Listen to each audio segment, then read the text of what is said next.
When you make decisions for your company, you look for the no-brainers. And if you have a lot of mailing to do, Stamps.com is the ultimate no-brainer. Mail checks, invoices, documents, and everything you need to keep your business running. Get rates up to 89% off USPS and UPS. And with the mobile app, you can take care of mailing on the go. Make the same no-brainer decisions as over 1 million other businesses with Stamps.com. Sign up at Stamps.com with code PROGRAM for a special offer. That's Stamps.com, code PROGRAM. We made this.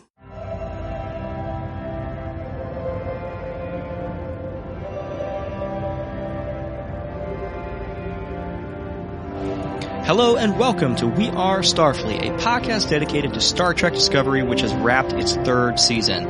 If you're brandy new to this podcast, I'd like to say welcome, and I hope you'll go back and have a listen to our previous episodes where we go into quite a bit of depth on the breakdowns, giving you not just a review, but also an analysis of the episode's plot structure, Easter eggs, canon references, and of course, throughout the season, we are joined by some special guests, so I hope you look for those. We Are Starfleet is, in fact, a great part of the We Made This network, which features a great selection of podcasts to scratch every itch of your music, movies, TV, and pop culture desires.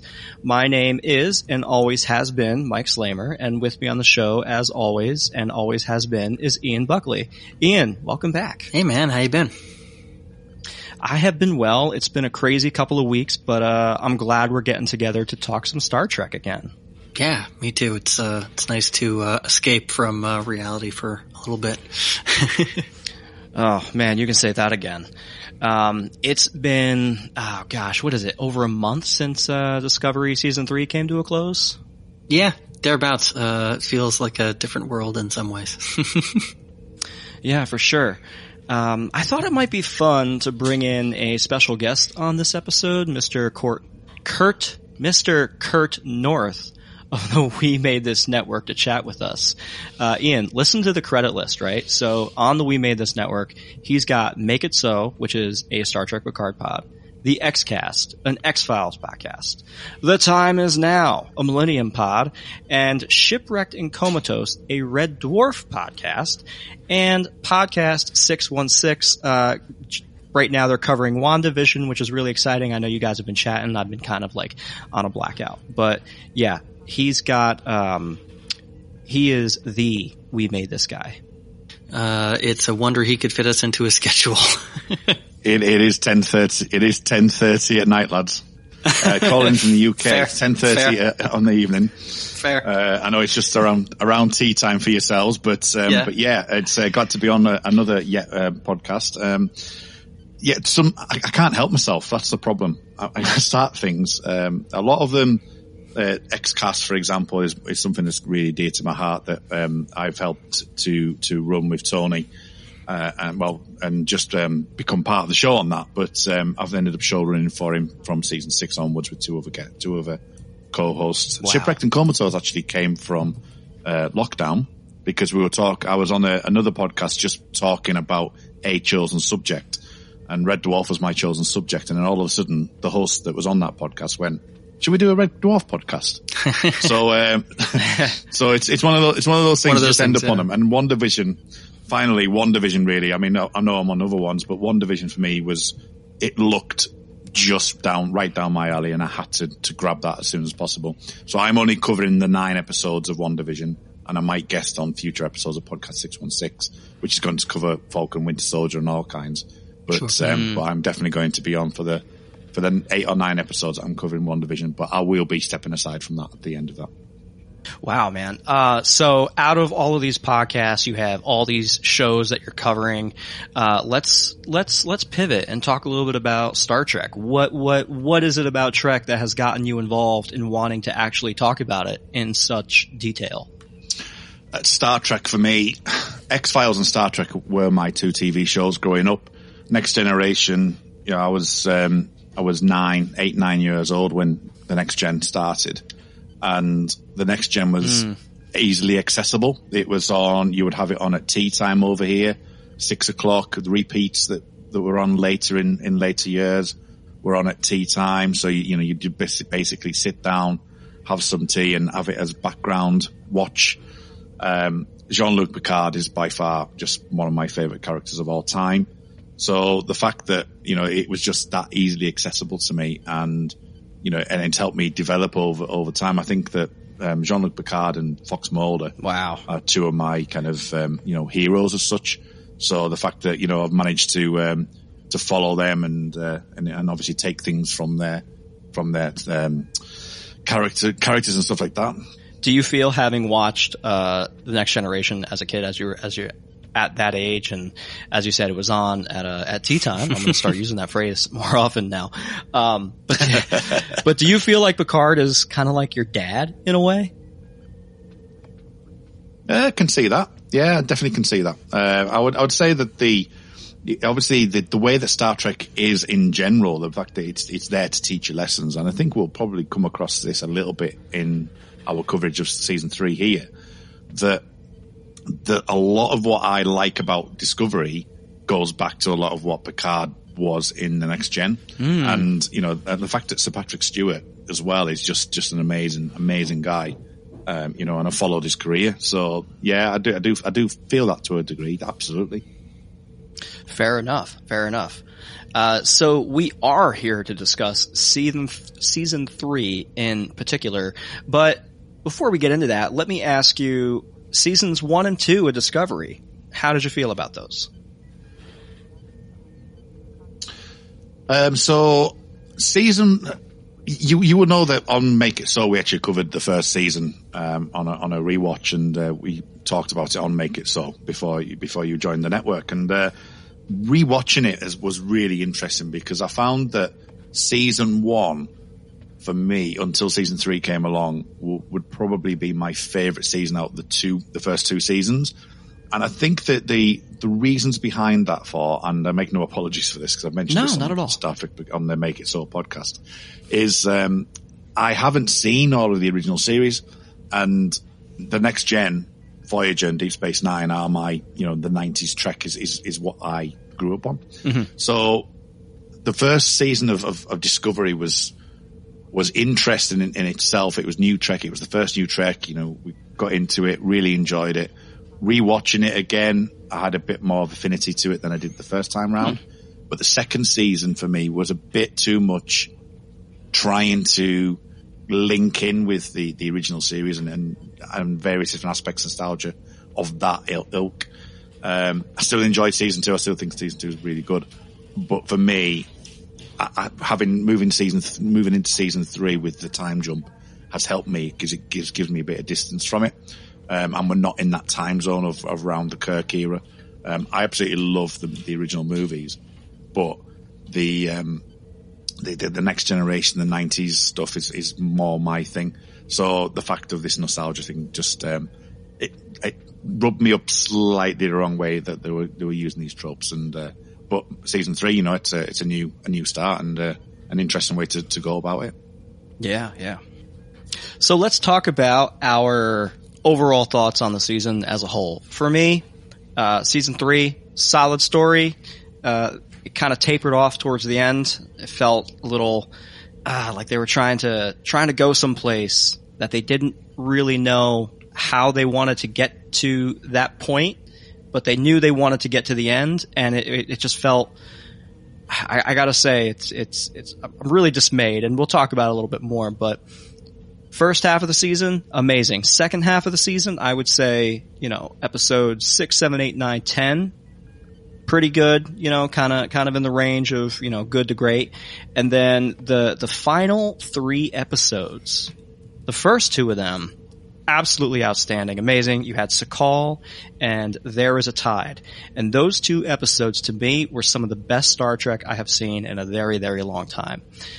With that said, the season 3 finale, didn't love it nearly as much. And we'll get into a little bit more, but Ian, what's your take? Yeah, I think solid, sort of sums it up, and is, it's, like you said, I have, a sort of mixed feelings about the finale itself. I did think that the feelings that we had about it were kind of exacerbated by how much we liked the 2 episodes that preceded it.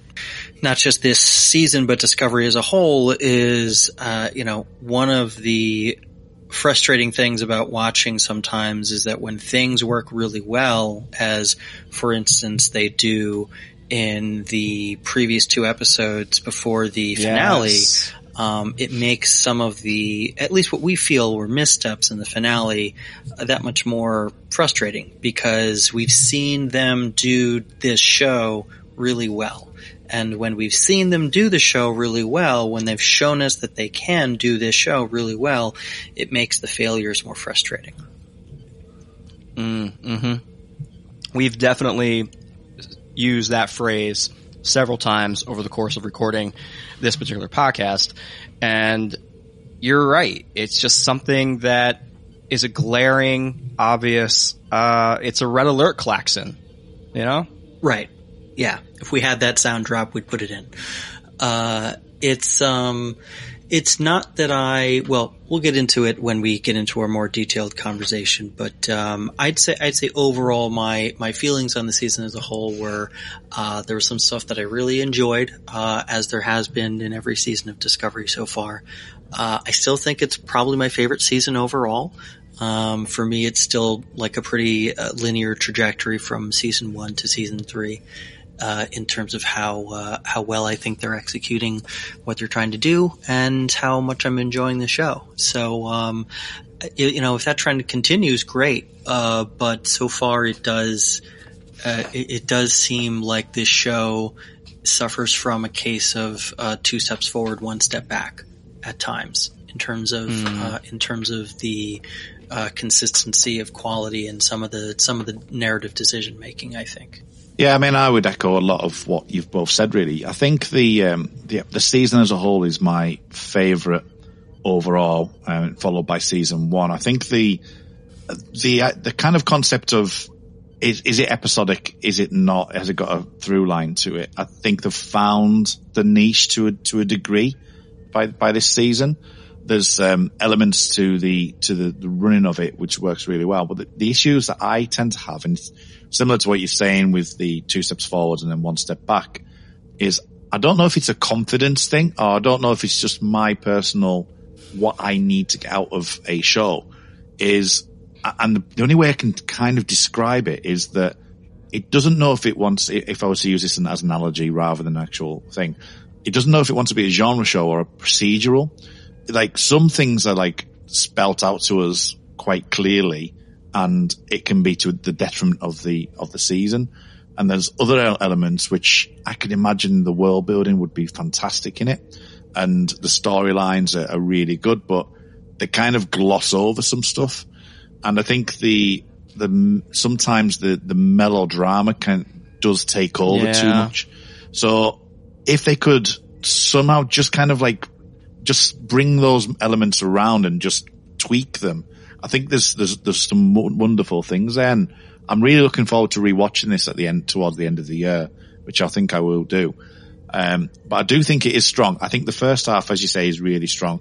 I have an issue with the 2-parter in the middle with Giorgio, and I completely agree with you with the Sakal and There Is a Tide episodes. I think that especially Sakal for me, I think is just really strong, and I think on the other side of that Unification 3. So there's a lot to love, and there's a lot that I would like to see developed. And my worry with Star Trek Discovery is they don't relax enough to like develop stuff moving forward. And I'm hoping, again, fingers crossed, like it was before this season started, that they would start to develop some of that in season 4. Yeah, it sometimes has the feel of, someone trying to walk across a tightrope, and they're doing it, they're making it across, but they're flailing their arms wildly and constantly at risk of losing their balance entirely. And, when they manage to make it across, you want to acknowledge that, man, I couldn't have done that. That's really impressive. You did that thing. But also, boy, there were some opportunities to.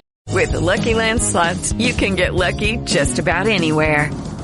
This is your captain speaking. We've got clear runway and the weather's fine, but we're just going to circle up here a while and get lucky. No, nothing like that. It's just these cash prizes add up quick. So I suggest you sit back, keep your tray table upright, and start getting lucky. Play for free at LuckyLandSlots.com. Are you feeling lucky? No purchase necessary. Void where prohibited by law. 18 plus terms and conditions apply. See website for details. With Lucky Land Slots, you can get lucky just about anywhere. Dearly beloved, we are gathered here today to... Has anyone seen the bride and groom? Sorry, we're here. We were getting lucky in the limo and we lost track of time.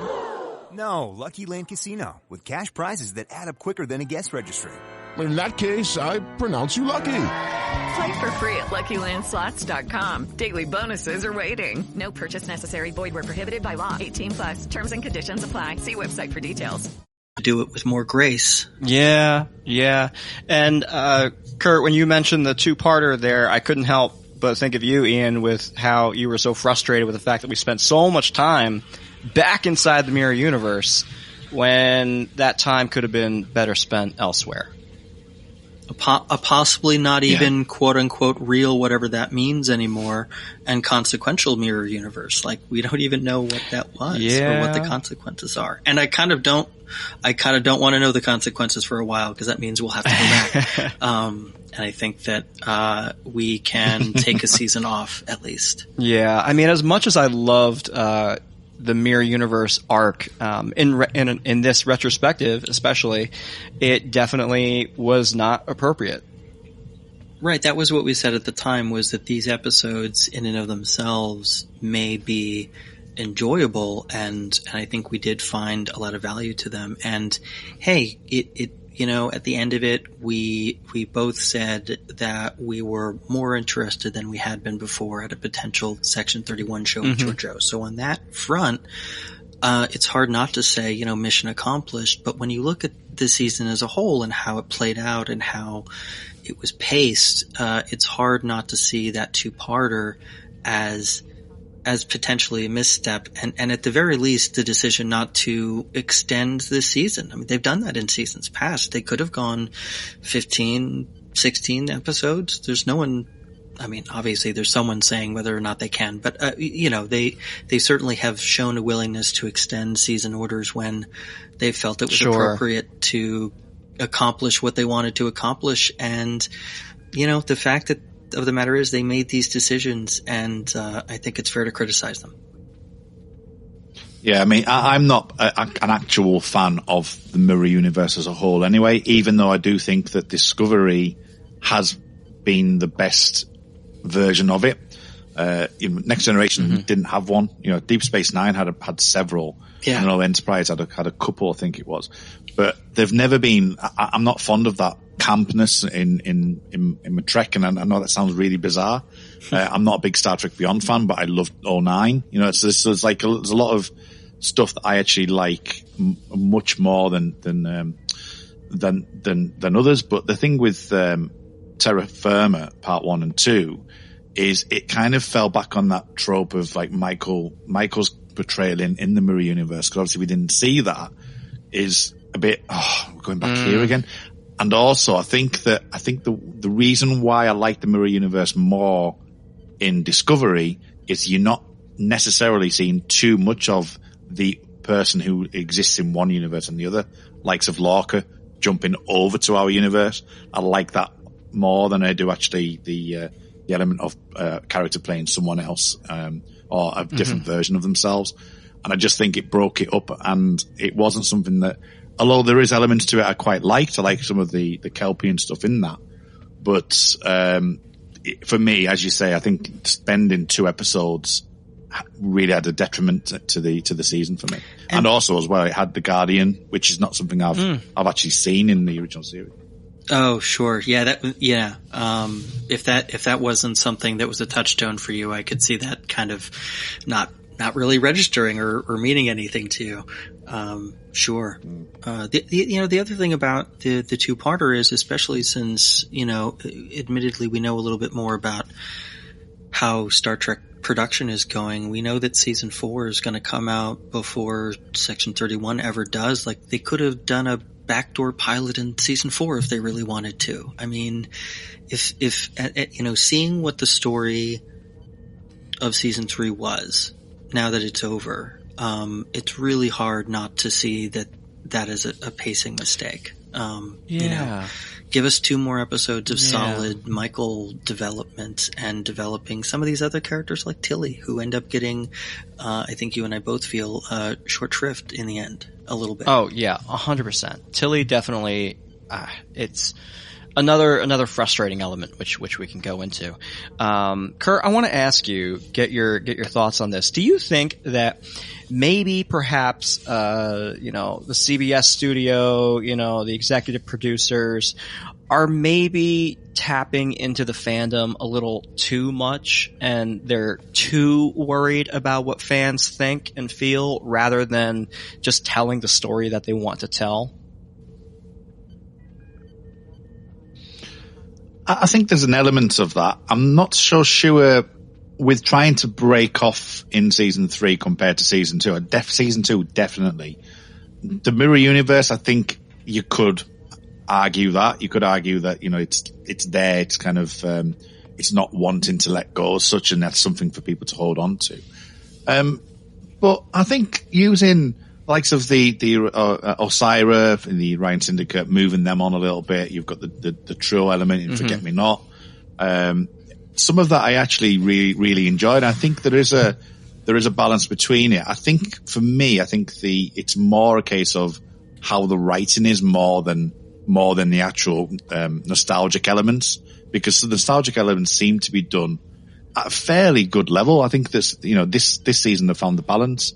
But, you've got Unification 3 and stuff like that, which I quite liked, and, they've moved that on. So, but I do feel that they're not quite confident in what Discovery is, and is Discovery meant to be the flagship for Star Trek? And it just doesn't feel that way. It doesn't feel like they're that confident to do what they need to do for it. Yeah.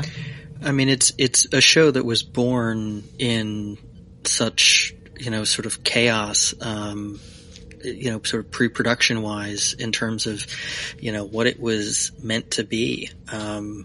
And, I don't know what stage in the process Michael Burnham, as she was, eventually conceived, kind of came into being. But yeah, there was always a bit of tension built in, with having her be this sort of front and center main character while also not being the captain, or really anywhere close to having the captaincy, other than in those first 2 episodes. And yeah, I think they could have taken that tension in interesting directions. They did some compelling stuff with it, but it's clear that their intention at the beginning of this season, and they've admitted as much, was to have her be in the captain's chair at the end of it. And it's going to be, I think, a more cohesive vision going forward, at least on that front. And I think that's a good thing ultimately for the show. Yeah. I think ultimately it is. My concern with Michael is that she's not that different to what happened in the very first episode of season 1. That she's designed to be put back up against the rules and regulations, and even as far as episode 11 in here, she's still doing the same. And I just don't get that character. I don't get that character being a captain. Now I understand they've even alluded to themselves in That Hope Is You Part 2 with Vance basically saying you do things differently. I just don't think I don't feel it's earned. I feel that, again, going back to your comment on, or question on, do I feel that they harken back a bit on nostalgia? I could still live with Michael being in this universe either as a first officer or the science officer and still seeing it through her lens to a degree. I just think the captain thing just felt just forced, and I'm not entirely with it. But as you say, for season 4, if it puts them on a platform of, okay, this is where we're going now, I think it is a wise choice to do, because there is elements within Michael's character that we've seen throughout this season. It's in bits. We've got elements of, I think it's during Sakar where she's on the actual holodeck program itself, and she starts talking to Sakar and pretending to be the program, which is really lovely and actually feels like Michael can be built as a character around that aspect. Yes. And, even early in the season, she's a bit like that. So there's elements there, but they just keep butting against this hastency to break the rules so quickly. And I know captains have had that in the past. I appreciate that, but it just feels that she hasn't really learned anything from the beginning of season one. There's not really that development where we can feel that. Right. And there's a couple of, a couple of reasons why those moments I think don't really, this sort of captaincy doesn't really feel earned, is because I think that they haven't always done the best job of setting up why her rule breaking was actually necessary, like they usually take pains to do when Jean-Luc Picard violates the Prime Directive. You generally spend the entire episode explaining to the audience or showing the audience through the story why that was necessary, so that when that does occasionally get thrown back in his face, the audience, at least the ones who've been watching for a while, has the context to realize that, well, okay, yeah, he did, but he had his reasons. Whereas I feel like they usually don't give us adequate context for some of her actions. Not all, but some of her actions that are so sort of what's the word? Chaotic good. Chaotic good is a great phrase to use. And while you were saying this, Ian, I couldn't help but think about the death count this season. Like, so many people getting phasered away, right? And a lot of those deaths are directly attributed to Burnham and how she just so casually just kills people very, very easily. And I can't help but think that there's got to be, at least in the context of Star Trek, there has to be some coming to terms with that. There has to be some conversation, like for the most part in Next Generation, phasers were pretty much 100% of the time set to stun by default. But here in the 32nd century, it's by default, they're set to kill. Yeah.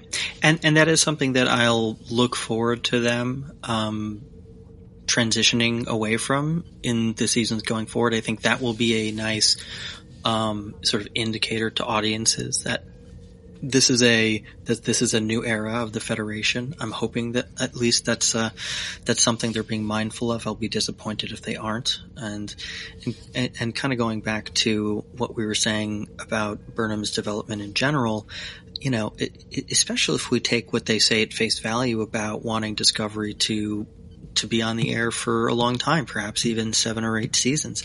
If that's really your long view of the show, take the long view. Allow some of these stories a chance to breathe. Have Burnham's redemption arc that ends in her captaincy be the resolution of like season 4 or 5, give us, have this season end with her resolving to stay with Starfleet and make that commitment going forward to regaining the trust that she has lost, and have that be the storyline for, her through line for season 4. I mean, there are ways around some of the sort of rushed feeling that this season had. Yeah, I would agree with that. I think I think that's the thing that I struggle to comprehend and get my head around it. And as we're talking about it, it makes a little bit more sense to me, is that they do want to rush. They want to be really overt with things. And I'd like some bit more nuance. I could name several examples. You look at like the Stamets and Culber's relationship with Adira and Gray, which, on reflection works really well. But, the whole child thing towards the back end of the season, I wasn't fond of.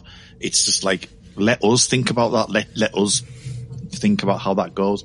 You've got the Osira stuff. Why can't that be like a longer term, Deep Space Nine kind of Golden Cat kind of thing? Where it's like, you learn more about her character, learn that she is capable of atrocities, but she's also trying to do the best for her universe and her worlds, because the Federation haven't been there. Let us see that. Let us breathe that. Yeah. And I don't feel that we're getting that. And I'm hoping that now we're in this season 3 time zone and we've got past these first 2 seasons, is that by the time we get into season 4, they'll develop that. I'm just not convinced they're willing to go that far. Judy was boring. Hello. Then Judy discovered ChumbaCasino.com. It's my little escape. Now Judy's the life of the party. Oh, baby, mama's bringing home the bacon. Whoa, take it easy, Judy. The Chumba life is for everybody. So go to ChumbaCasino.com and play over 100 casino-style games. Join today and play for free for your chance to redeem some serious prizes. ChumbaCasino.com. No purchase necessary. Void where prohibited by law. 18+ terms and conditions apply. See website for details. Step into the world of power, loyalty, and luck. I'm gonna make him an offer he can't refuse. With family, cannolis, and spins mean everything. Now, you wanna get mixed up in the family business. Introducing The Godfather at ChumbaCasino.com. Test your luck in the shadowy world of The Godfather slot. Someday, I will call upon you to do a service for me. Play The Godfather, now at ChumbaCasino.com. Welcome to the family. No purchase necessary. VGW Group. Void where prohibited by law. 18+. Terms and conditions apply. Seems like TV writers, maybe this is more of a general statement, but with Star Trek, TV writers, I really wish that they would rid themselves of this notion that a season has to be a self-contained story and everything has to be tied up with a bow and left off the table. You know, like we don't need these big blockbuster, you know, holy shit, what a roller coaster ride of an episode. We don't need that as an audience. That's not Star Trek's audience. Star Trek's audience likes to be contemplative. We want to breathe. We want to know who these people are. You know, I personally loved the Stamets, Culber, Adira relationship at the outset, but like you said, Kurt, you know, towards the end, it kind of like, it got a little weird and maybe it didn't quite stick the way that it could have had we had more opportunity to hang with them and see those relationships develop. Yeah. I mean, I would say as well, the things like choices they could have made earlier in the season, the episode Forget Me Not. Why does Michael go down there when Culber could quite easily go down there and start to develop that story? And I think that the best part of the Adira, Gray and Culber actually was the back end. It was the area on the holodeck when Gray appeared and Culber has more of a empathy towards them. And you can see that developing, and it does look like they're going to go through that with season 4. They'll find a way. So they're obviously going to approach this. For me, I do think that they may be going down the route of this melodrama. Let's continue on the melodrama aspect of the show, but not the world building. It feels like the world building is the kind of forgetful bit. It's like, oh, well, we need a villain. Let's get a siren. And then afterthought, oh, actually, let's give her a backstory. It's like it should be the backstory first before you get to the, where I think that they are really threading through the melodrama more than they are with the world building. Yeah, and relying. I think the danger is that they'll be relying too much on the world building that all the previous Star Trek shows have already done, and just say, well, that's good enough. Then that's already done for us. We don't really have to do much more than that. I can't tell you how many people made comments about where are the Klingons? What are they doing? What are the Romulans doing right now? You know, like where are the artificial singularity ships that the Romulans had? You know, how come they didn't bring that when they reunified? You know, and all these types of questions. And the reason I say that, and to be honest with you, I push back on a lot of those comments because for me, it's like, hey, let's just watch this story. Like, I don't need to know where the Klingons are. We had 2 seasons of Klingons. I'm good. You know? Yeah. We can pump the brake on Klingons. To your point, if you are in a universe that is so wide and vast as Star Trek, and you are going to rely on your audience to fill in all these gaps because you're not telling them, then it's kind of on you to make sure that the story you're telling is actually a compelling narrative where you want to be there. And as a viewer, I shouldn't be asking, hey, where are the Klingons? A quick throwaway line, showing them on the map. We had a Cardassian in one scene in episode 5 when we first met the brand new Starfleet Federation and Admiral Vance. We had the Gamma Quadrant referenced. There was like Deep Space 36 or something was referenced, and it's like, if you're going to get us close to what we want to know, why don't you just drop an actual line of dialogue? And there'd be more opportunity to do things like that if you weren't trying to cram so much stuff into all these other episodes because you've paced your season out poorly. Yeah, the pacing really suffered here. That Deep Space 36 thing, or whatever Deep Space it was, is the perfect example for me because yes, you could have a throwaway line with the Klingons and the Romulans. I'm not particularly that bothered. In Picard, they've obviously, the showcase of the Romulans having a North and whatever. But it's that type of thing. We're in a different world. We're in a different universe, because we're in the future. The very notion of one of my favorite elements of this show is in There Is a Tide, where you've got Vance and Osiris sitting down and talking about, the Emerald Chain is capitalist, and you've got, people are actually trading on Deep Space 36. Yes. Or whatever the Deep Space one it is. Show us that. Don't tell us. Show us that in some form, the fact that have that earlier in the season, or have something that makes us feel that's real, because having it on episode 12 of a season where you've got the big bad and finding out what her actual issues are, I want to see that world. I'm not necessarily bothered about the Klingons and the Romulans. I want to see what world are we in now. And all we seem to get is this, again, going back to this melodrama is the melodrama. Now, I feel like I'm dissing it. I'm not actually think this is a strong season. So I'm not saying it is. I'm just thinking it as a way to improve it, as a way to add some more colour to the palette. That's something that I think we need to wonder about. I think it's important for us to flag that, yes, we are fans of this show. We are. A lot of the things that we're talking about are things that stick out to us, as we've said, because they stand out in contrast to the things that work really well. Because when these creators show us that they can do really magical stuff with this show sometimes, it's hard not to want them to sand down some of these rough edges that the show still has after 3 seasons. Yeah. I'm thinking about, and maybe you guys have some insights here or some thoughts on it, but I'm thinking about the era of 90s Trek and how many cold open episodes there were, where the first part, the first 3-4 minutes before the intro credits rolled, there's a setup, there's a new alien character coming in or beaming into the transporter room, or you're down on the planet with the governor of whatever district arguing with his people. And that's before you even get to the starship and our own characters. And has there been a cold open for Discovery? Have we spent any time off the ship or away from our characters in a meaningful way? Because that is always what has given a lot of exposition in television and film, is seeing it from an outside perspective before you bring your main characters in. Exactly, right? You got to think about it. Yeah. Don't know. Yeah. No, I'd love to spend, exactly, a little bit more time, not just meeting other cultures, but, just spending time off the ship with the world at large, and maybe have one or two of the main characters or minor characters interact with it in some way to give broader context, right. for the crew. But let's play around in this fantastical world that you've spent all this time and money creating. I mean, from the kind of the cold open aspect though, and I'd say maybe stretch this out a little bit, is the first 4 episodes I think is actually really, really strong in that aspect of.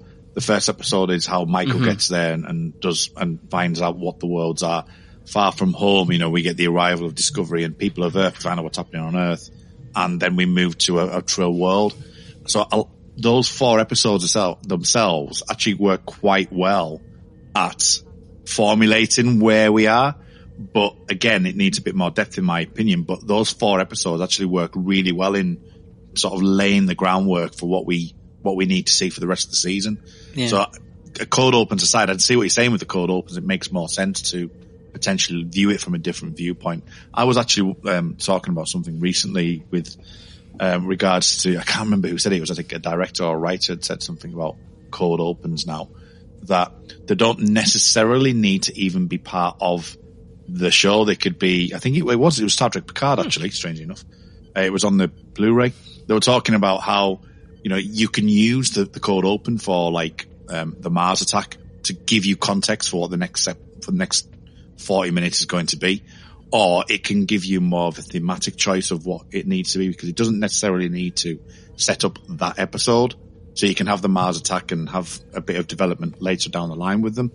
So cold opens have changed a lot from the 90s to nowadays. Sure. And, it's an interesting subject, cold opens nowadays, especially with seasons dropping in one go, which obviously this doesn't. Right. The closest thing I can think of is our introduction to Osira. That scene with her and her nephew and the transworm that she feeds him to. But it not really. And even that, like, it was at the time something that I felt was a little bit underwhelming. The nephew characters, it seemed pointless having him survive his previous episode just to be, essentially, he survived that previous episode just to be fed to a transworm to introduce her, and it was kind of it was just a sort of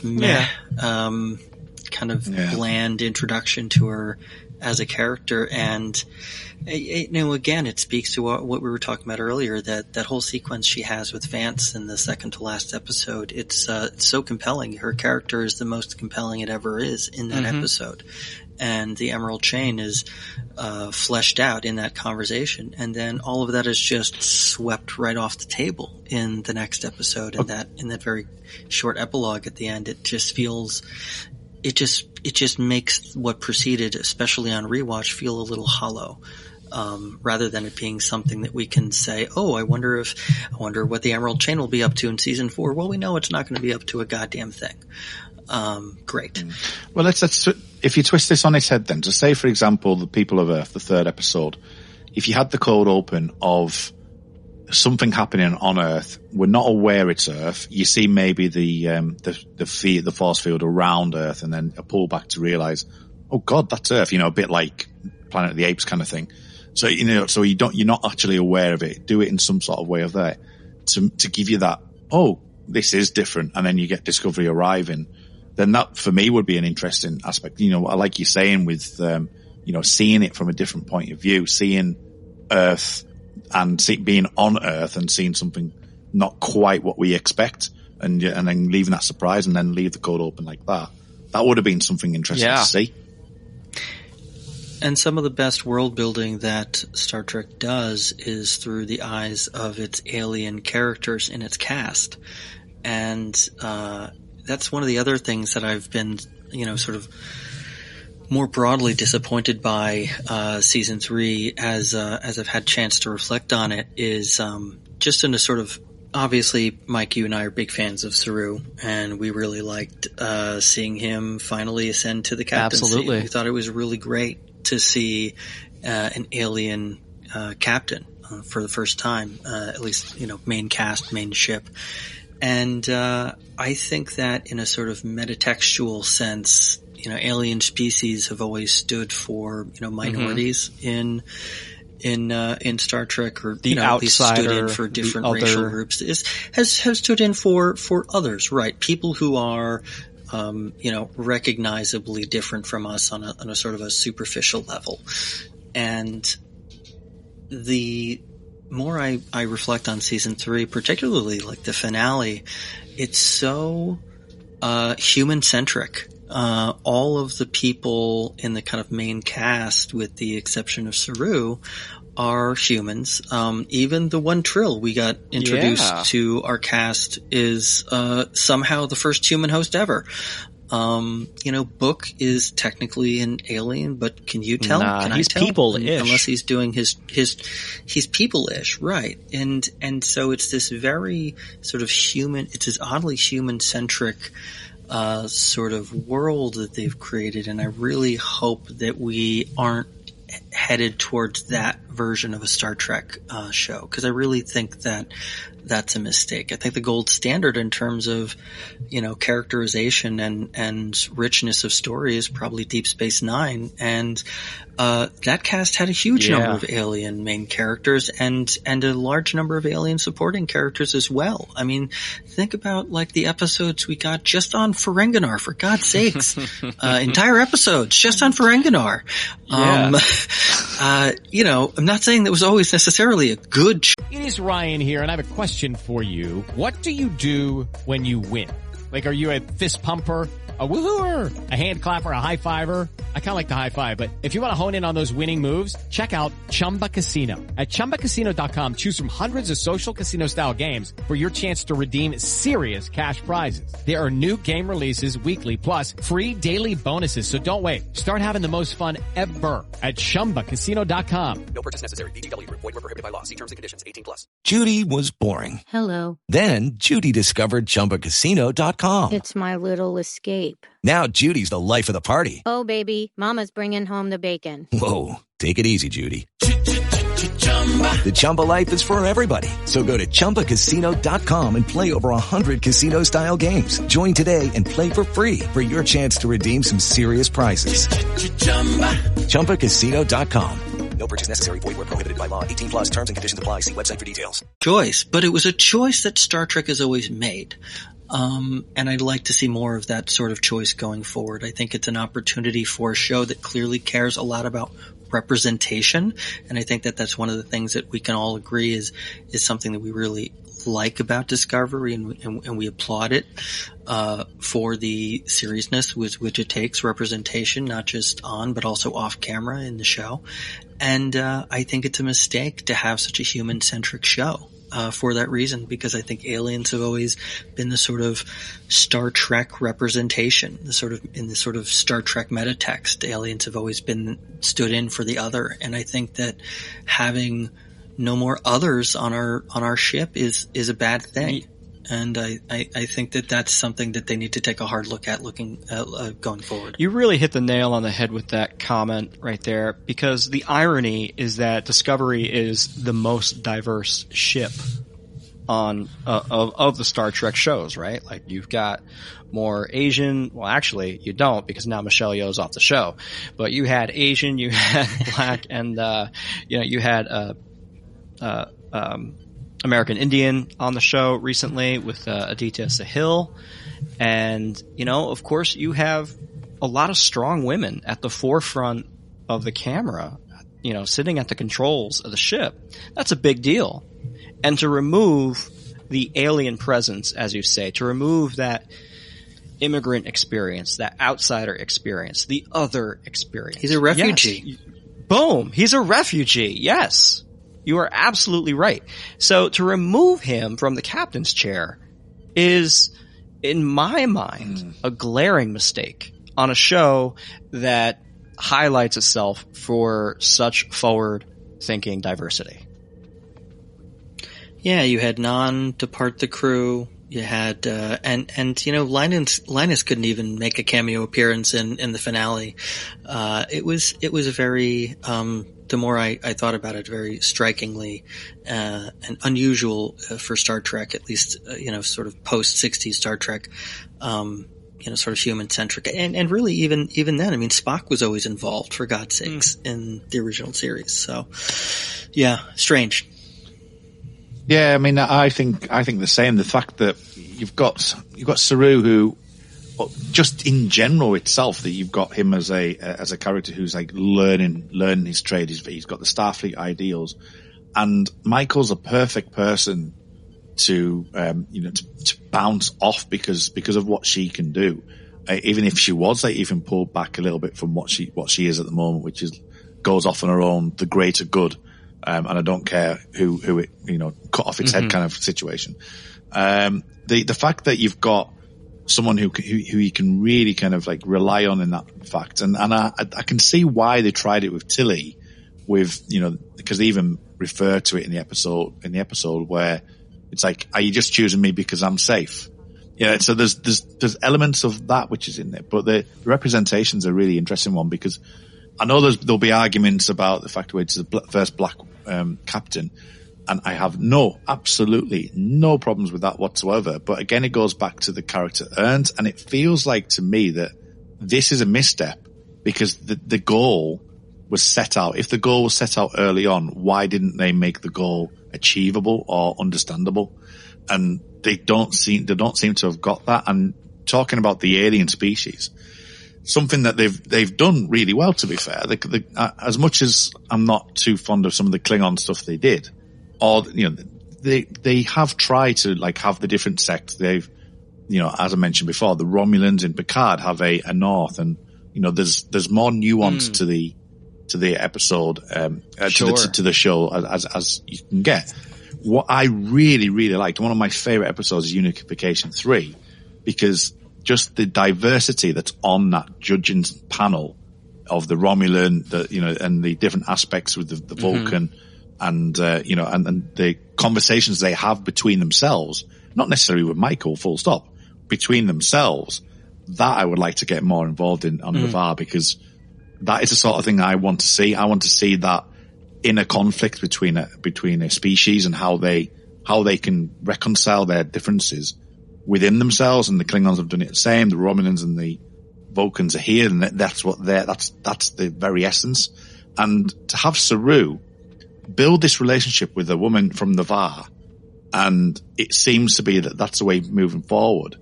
Saru, and being like almost like what Picard is to the Klingons, having someone who can actually sit in there and be an advocate for those, not necessarily peace talk, but bringing them back into the Federation, understanding what their differences may well be, and the problems that they've had in trusting the Federation, would make brilliant storytelling. But you've taken Saru at the moment out of the equation, and it just seems like they're not quite seeing what I'm seeing. You know, and I'm not sure if that's the same for everyone, but for me, it's those moments, it's the capitalism in, as I say, in the second to last episode with the whole treaty. It's stuff like Navarre. That's the stuff I want to delve into. That's the stuff that is really Star Trek to me. Yeah, it seems like they're going to be, I mean, you know, who knows? Because right now the trend is to tie the season up with a nice bow and move on with a completely new story. But let's hopefully be optimistic here and say that season 4 will showcase, you know, Captain Burnham and the Starship Discovery, you know, hopping around to different previously Federation member worlds who may have left for varying reasons to join up with the Emerald Chain, or, you know, some different type of regional power, and, you know, ultimately convince, you know, exploring the new frontier, right? You know, maybe we'll get back to that. Maybe it'll be back to episode of the week, maybe not necessarily, maybe it'll be an overarching story, of course. But it does seem that season 4 is kind of setting the stage to where, okay, Captain Burnham, the Discovery, we're exploring the frontier again, and all is, quote, back to normal, unquote. Yeah. You know, I mean, I think we can understand the story logic of Saru being with Su'Kal. It certainly wouldn't have made sense for him to just cut Su'Kal loose. Sure. So I think it's fair to expect us to pick up his story. But honestly, I hope he gets back into the Federation fold pretty quickly. What I suspect is gonna happen is that he'll get back to Discovery and become Burnham's first officer, because it sort of feels like that's just the dynamic that they've wanted on the show. And if they kind of have to hammer a square peg into a round hole for that to happen, then I think they're going to do that. And then I think they're going to make the best show they can going forward from there. And I look forward to seeing what that show is. I do think that they'll probably try to split the differences. They kind of did earlier this season, where they'll have an overarching story or two throughout the season, and that'll kind of link what are more or less episodic stories. Right. So I want to talk about Su'Kal for a little bit here, but first how did we feel about the burn? Let's just overview. How'd you guys feel? I liked it. Okay. Yes, could it be done different? I like the emotional aspect of Su'Kal, the fact that because of his upbringing and the connection to the dilithium and stuff like. Yes, the science is a bit wibbly wobbly, but the idea of this quantum entanglement that almost like they've got connected to them, I really like the aspect of that, and it gave us an opportunity to like really delve into that story, and that is the strongest part of the season for me. The only issue that I tend to have with it is that I love a mystery box storytelling kind of aspect to most of my TV shows. Is there wasn't the science behind the understanding of it. The fact that, again, going back to Michael, had to break ranks because they weren't dealing with it at the time. I would have liked to have been a bit more, more investigation work rather than just going, oh, it's been out there by a microsecond or a millionth of a second, and I'm going to go to the Navarre to deal with this. I think the investigation of what it is was quite weak, but I think the end result was actually a quite strong one. Okay. To that note, it did really stretch logic for me that Admiral Vance did not have like a team to point Burnham to and be like, this is my burn specialist team investigatory group, and this is the committee chair. Here is Dr. Kovich, played by David Cronenberg, and he will be your go-to, liaise any information you have with him. It's like, how do we not have any idea? How are we only working with theories? This is Starfleet. Yeah, and I think if there were reasons for that not to be the case, that those could have been shown or even told, even though that's less optimal sometimes. Just the fact that it wasn't addressed at all was one of those. Honestly, was something that I had a harder time wrapping my head around than I did the sort of sciencey stuff that Culber said about Su'Kal at the end. The actual explanation, I had a much easier time wrapping my head around than the fact that the Federation just apparently sat around with their thumbs up their asses for the last 120 years. And if there was a really compelling reason why really only Michael could have figured this out, then I think that needed to be fleshed out a little bit more. Yeah. I think that's what I'm getting to. Or tied more into something that was unique about her other than just she's the main character of the show. Like something about her character rather than the fact that she's the main character should have informed, brought some new piece of evidence to light. Like I have a hard time wrapping my head around the fact that she was the first person to think of black boxes. Or if she wasn't, that wasn't more thoroughly kind of explored. The Cronenberg and Michelle Yeoh scene was definitely a highlight of the season. One of the downsides of losing Michelle Yeoh is that we won't get any more of those scenes. But his sort of explanation of how about the burn was kind of not really satisfying. And I was willing to at the time sort of accept that he's the head of whatever exists of Section 31 in this version of the future now. He's not laying all his cards out on the table about everything he knows, but they apparently knew absolutely goddamn nothing. Which I thought was a little hard to believe at the end. Yeah, I would say the same. I think because of the just the very nature of the fact that Burnham's been there for a full year, and it's something you need to bear in mind as well. And obviously, it's nice to find out that Una McCormack's doing this book about that gap year. But it's the fact that there must be something that Michael either has started to figure out or has got there, rather than being again a quite straightforward. Oh, I need to find out what the burn is, and for her to eventually get to the Federation, the very thing she's been looking for.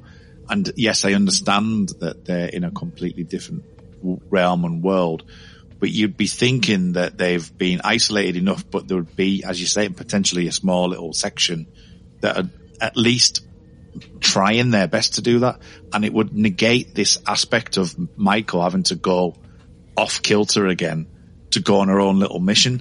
It didn't need that. It just needed Michael to like delve herself into some deep work, and actually to physically do that. And you can still do the Navarre stuff. You can still have Michael analyze as a character, but longer term, you would have more understanding and probably a little more acceptance of her being captain by the end of it. But we just got this battering ram constantly of like, we must have conflict. We must have conflict. And it's like, can we not be a bit more nuanced with it? And I think that was the perfect moment to actually bring that in. I was really excited about the musical note that they brought in, this little lullaby that the Barzans had. And when we discovered the Seed ship and Commander Nan took over the watch, if you will, of the Seed ship, and Michael put the two and two together, this lullaby being sung and people throughout the galaxy, how does everyone know what this Lucky Land Casino, asking people, what's the weirdest place you've gotten lucky? Lucky? In line at the deli, I guess? Aha, in my dentist's office. More than once, actually. Do I have to say? Yes, you do. In the car before my kids' PTA meeting. Really? Yes. Excuse me, what's the weirdest place you've gotten lucky? I never win and tell. Well, there you have it. You can get lucky anywhere, playing at LuckyLandSlots.com. Play for free right now. Are you feeling lucky? No purchase necessary. Void where prohibited by law. 18+. Terms and conditions apply. See website for details. Step into the world of power, loyalty, and luck. I'm gonna make him an offer he can't refuse. With family, cannolis, and spins mean everything. Now, you wanna get mixed up in the family business. Introducing The Godfather at ChumbaCasino.com. Test your luck in the shadowy world of The Godfather slot. Someday, I will call upon you to do a service for me. Play The Godfather, now at ChumbaCasino.com. Welcome to the family. No purchase necessary. VGW Group. Void where prohibited by law. 18+. Terms and conditions apply. Song is. That's so crazy.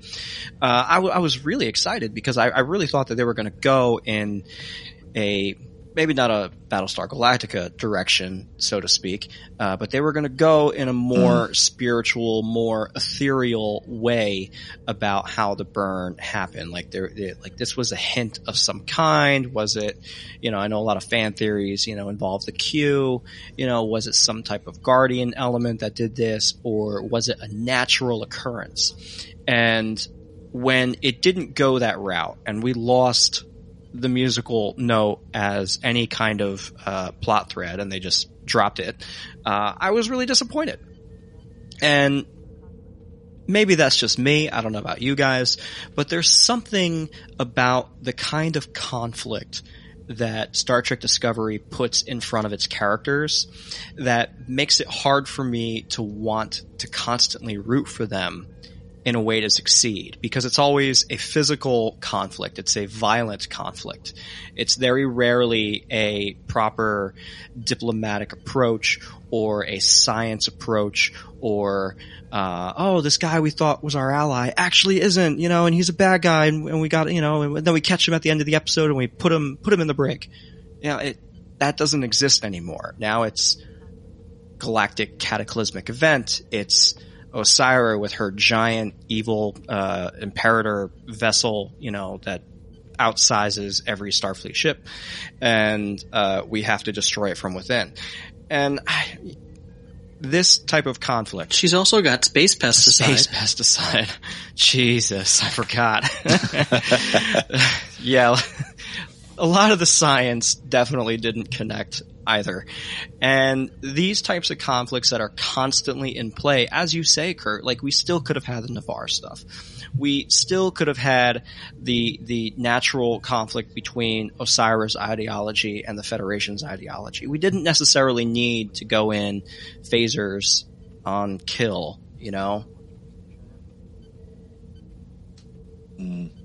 Yeah, I mean, I think the way the characters are written, and I think it's the overt wear the character's heart on the sleeves aspect of everything has to be either written out or, like, for example, the child thing, or Michael butting heads with Saru or with Vance, or you've even got like, you know, the very different kind of, just the overt nature of it. There's no nuance. It doesn't feel to me like there's any real nuance in the portrayals. You get a little bit in Unification with breaking down Michael, and I like it for that particular reason. It's breaking down what she actually is, and the fact that it was a mother doing it, I thought was really, really effective. But it doesn't do it enough. And I think that, as you're right to mention that, the conflicts just seem to be, it's on or off. It's hot or cold. It's never lukewarm or tepid. You know, there's always something else. And I think that's a big problem for me. And I think the melodrama, going back to the melodrama aspect, is it doesn't always feel earned, because there's elements within it. I mean, we can take even like the Detmer thing, that I'm a big supporter of Detmer. I always have been since season 1, for her to get more stories. And she gets one, but it seemed like, you know, she gets the Ride Book ship, and, you know, all the worries are gone. And it's like, well, where did that come from? And the only reason why they brought that up was to have Stamets be, well, you're the most important person on the ship. And it's like, well, that's a disservice to Detmer. Mm-hmm. You know, you're saying that Stamets is there as the most important thing, only to play it out at the very end of the season, so that Buck can go into the spore drive. That's the only reason Detmer was involved, and it needs to be more nuanced than that. Yeah, you know, casting Detmer's PTSD arc aside was, you know, in my opinion, that was a real misstep, especially in an era where I think mental health has never been more important, right? And you bring up a great point where, you know, Stamets is like, oh, you're the most important person on the ship. And then they're like, well, no, you're the most important person on the ship. And it's, well, you guys are a team. You work together. You're colleagues, you're coworkers, you're friends. You should be supporting each other. It doesn't have to be a competition. Yeah, exactly. It's, you know, you work together is the point. And they set it up where Detmer had a lot of opportunity to kind of explore what those roles mean in an era where you are completely disassociated from everything and everyone you knew. And you know, I think the music example you brought up earlier, although I didn't personally care that much that they dropped it, the way that they dropped it, you know, does demonstrate that sometimes they miss opportunities for you know, making points where they could be making points, or you know, informing character a little bit more deeply. Like the music could have started to have some sort of religious significance to people, or to one of the characters in the show, and realizing that it in fact was nothing, could have been something that character had to deal with, instead of it just being nothing. Because it's the one thing I'm thinking of actually, how did it get dropped? Because I can't honestly remember. Because my recollection, and I might correct me if I'm wrong, or if you have a different one. My recollection is that something about the distortion of the nebula caused the frequency of the of the distress signal, or something from inside it, to be distorted in a way that was interpreted as music. Right. So basically the distress signal turned out to be like the melody, and the distress signal, as it dissipated across subspace, you know, people heard it and they're like, oh, this is a cute song, or presumably that's what they thought. Right. Yeah. But it was just a weird, and that in and of itself is kind of cool if we didn't spend literally 10 seconds discovering what was the cause of that melody and then completely dismissing it after the fact. No, I think the because music is such an emotional medium. It's something, you know, I'm a musician. I play in a band and whatever, because it's such an emotional element to a story. And, you know, the Battlestar Galactica one aside, if it had some emotional resonance with, say, like Sakal, for example, if it had something like that, rather than being explicitly explained, I think it would have had more mileage. Yeah. 100%. +1. Upvote. Yeah, no, I was just gonna touch on Su'Kal one more time. And we did get a little bit of Su'Kal's story and how he was impacted and affected by his ship crashing and losing his family around him.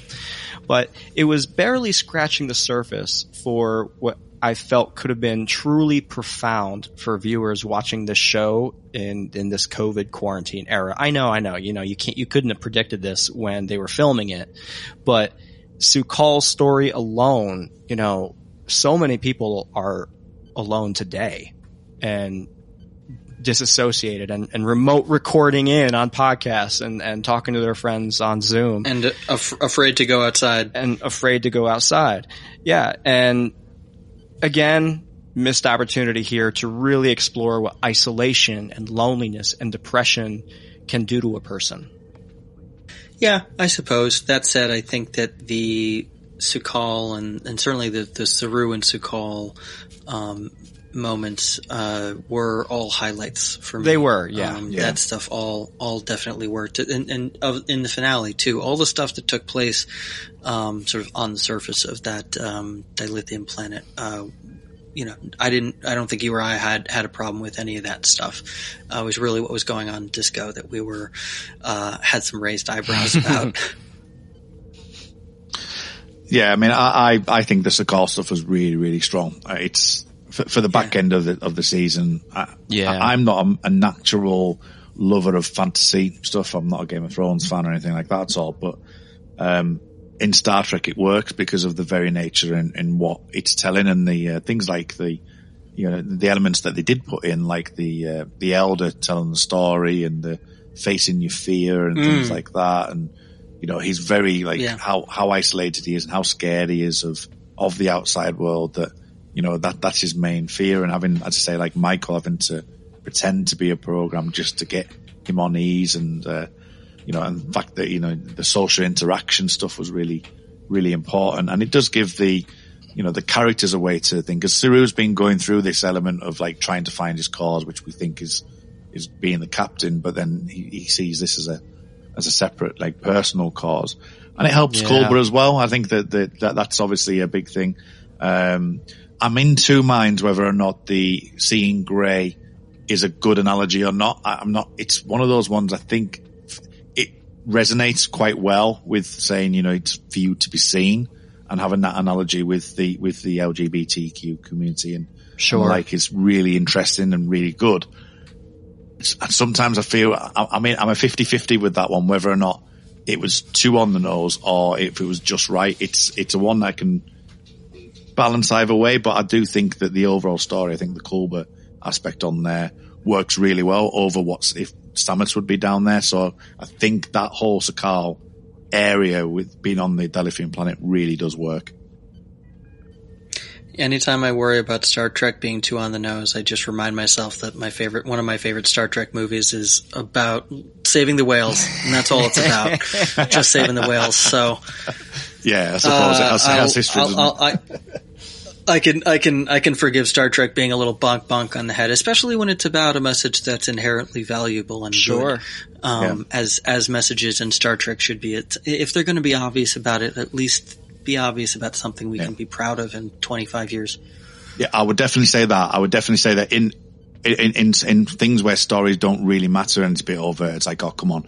With this, I actually think the emotional resonance is why I'm a bit 50-50 with it, because it's a bit obvious, but at the same time, the actual, what they're saying is really, really important.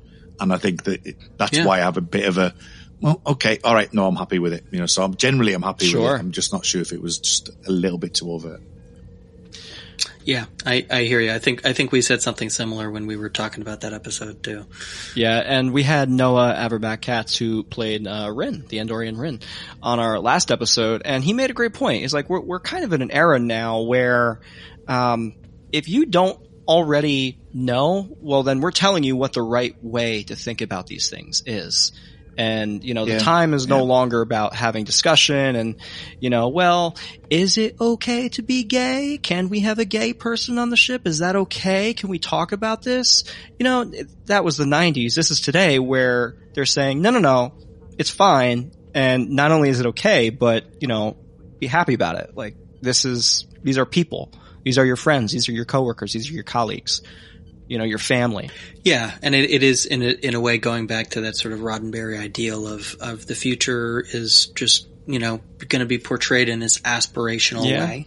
We aren't necessarily going to hang a lantern on all of it, but there is definitely going to be some stuff that's just taken for granted by people in this universe, and that's what the future we're working towards is going to be like. And get on board. Yeah. Well, I think the even like the nature of the pronouns, for example, is I don't have any issues at all with understanding that and getting to learn more about it. But it's not something that probably would have come up in my conversation too much. I think the actor who was in Inception, who's recently transitioned over, probably would have picked up my interest straight away. But this was the first time that I actually started to think about the pronouns and stuff like that, and consider how to install that into my vocabulary. And I think Star Trek is really good for that. And this is the first time I've had to think about it and deal with it. And I think that's probably the first time ever that Star Trek's done that for me. And it's been really nice to sort of have that aspect to understand it, to get that insight, hearing about that this actor, that they were going to be on there and things like that. It's, and to try and understand it and, to get my head around it on how to use the pronouns and stuff like that has been really, really good for me. So it's, even on that basic level, it's really good that they are actually still adhering to that Roddenberry, aspect. Yeah, definitely. Thank you for sharing that with us. That's a nice note. No problem. Absolutely. I love to hear that. Ian, you were about to ask, we have been talking about things that we don't necessarily like, and I think we've been criticizing a little bit. So let's talk about the things that we love. I want to circle back to things we liked. Yeah. Kurt, what did you love, man? Let's talk happy things. Let's talk happy things. I mean, I'm not renowned for criticizing stuff, really. I've only ever in all my podcasts, given one thing 2 out of 10. So, and I do a lot of podcasts, as you've heard. So it's not for me to say that, that I naturally criticize things a lot. What I really like, I mentioned the Sakal episode, I think is wonderful. I love that element. I love the facing your fear and just the empathy that emanates in that episode. The unification stuff, I absolutely love anything to do with, kind of your Picard-esque stuff. So, the discussion in There Is a Tide between Osira and Vance, I thought that was brilliant. That was exactly what I wanted to see in Star Trek. Those discussions, those, proper UN kind of stuff where you're dealing with stuff and trying to understand the other person's side and trying to build that world. So I thought that to me was brilliant. And as I say, the things in Unification 3, which was, really kind of the whole trial scene of getting to grips with Michael and understanding her emotional aspect and where she's come from and, breaking it down. What does it mean to her? Why are you doing it for the Federation? Is it the Federation you're really talking about here? So all that aspect for me was just brilliant. And I think that that's the one thing that I'd like to see more of, like I've mentioned before. It's those set pieces where you get to open the universe up and to really talk about things like that, as I say, the capitalism aspect of it and, facing that head on and actually talking about the fact that Osira's background is going to affect how she develops and, that the other worlds are they're being, like in the episode, I think which one's is it Scavengers, the one where they're on the planet? Is that the one, or am I thinking of So Scavengers is the one where they go to rescue Book. Yeah. So it's the one. Yes. So that's the one. That's one where you see that. I would have liked to have seen more of that, from the other side, from understanding what the Emerald Chain were. But the fact that it comes together in There Is a Tide and there's more depth than I expected, that is the stuff that I was really interested in. Yeah, that round table sit down between Osira and Vance and There Is a Tide. We know they're trying to hash out this peace agreement. You know, they're trying to discuss terms of surrender, terms of negotiation, and Osira wants the Emerald Chain and the Federation to team up. She wants to be one big happy family here, and Vance rightfully goes into it skeptically. But when they sit down and Osira starts making her case, yeah, that really worked. That was well written. It was well acted. The motivations were sincere, and yeah. I definitely felt like she could change Admiral Vance's mind and maybe come out of this winning a little bit. But even to the point of understanding her kind of motivations as well, because there was the whole and using the lying aspect. I mean, he was in an X-File episode, a few episodes actually. The guy who plays the Eli, but the way that the front is that she wants this motivation, and she does want that. But when it comes to the fact of having to live the consequences of what you've done in the past, she quickly becomes something else. Yep. And that for me was like that. There's layers of a character there, which in this episode was brilliant.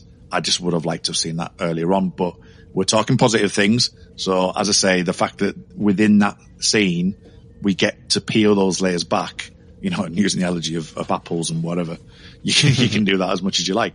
But yeah, to understand that, and when she's actually tested on, but you can't be the head of this, you've done too much, then it quickly becomes apparent that, she's, there's something else afoot there, and there's a bit of a concern. And I do like that aspect of it. As you mentioned, the Hope is Used Part 2, it kind of goes off the rails a little bit with that, but peeling those characteristic traits off her really works in that scene. I think we both really liked too all the Tilly stuff in There Is a Tide, all the stuff with the crew, banding together, getting ready to take back the ship at the end of the episode. Like all that stuff was, we were hyped coming out of that episode. Oh, so good. There was really a lot going for that episode. Yeah, and juxtaposing that negotiation, sitting down at the table and hashing out this little peace agreement between the two, and then all the action on Discovery, where Michael Burnham is doing her John McClane impression and going after the villain Zara. Like having that dynamic between the A plot and the B plot, very cool. Yeah, there was a lot. And speaking of villains, I really liked Zara and Aurelio, the two. Zara, he was introduced in episode 2, Far From Home, where, they go to this mining planet and, the guys are at the bar and they need help, and here comes Zara. He's basically an outlaw. He's a renegade. He comes in and he's hustling. And, they beat him then, but he comes back in There Is a Tide as Osira's right-hand man. And I really liked the takedown. He was compelling. He was interesting. He worked less as the right-hand man than he did as like the lead, bad guy in episode 2. Yeah. But I liked him. And Aurelio playing the scientist to Osira's, manic gangster, whatever you want to call her. He was compelling. This brilliant mind who has a genetic defect and uplifted by Osira and the Emerald Chain, of course, to be manipulated into doing science for the Emerald Chain. But that notwithstanding, that is a compelling character that we see for, 6 minutes of screen time in total between There Is a Tide and That Hope Is You Part 2. Yeah, but you get to understand how much, he has been manipulated, because there's this thing of almost like either a deciding to turn a blind eye or just accepting it and not fully comprehending, the full ramifications of it. Yeah, right. And the fact that you don't know what the history is of it is, but it does feel like he's turning that blind eye to everything. And he gets it across really well in the short space of time that he's on there. You do feel like there's more to this character. There's, he's not, he's not stupid. He's a very, very intelligent man, but he's whatever's happened in his past has decided to turn a blind eye to the atrocities of what she can actually do. Yeah, such an interesting character. There are plenty of parallels to people in the world today who are, despite otherwise seeming intelligent, willing to turn blind eyes to certain things in the world, especially when it comes to leaders they choose to follow. Yeah. There was so much that was really working well there was a tide I'd almost forgotten about Aurelio, but yeah, his whole, the sequence with Stamets in the Spore Lab, I mean, all that stuff was really, really working well. That's a great episode. That's a really good episode. Maybe one of the best of the series. It really was solid.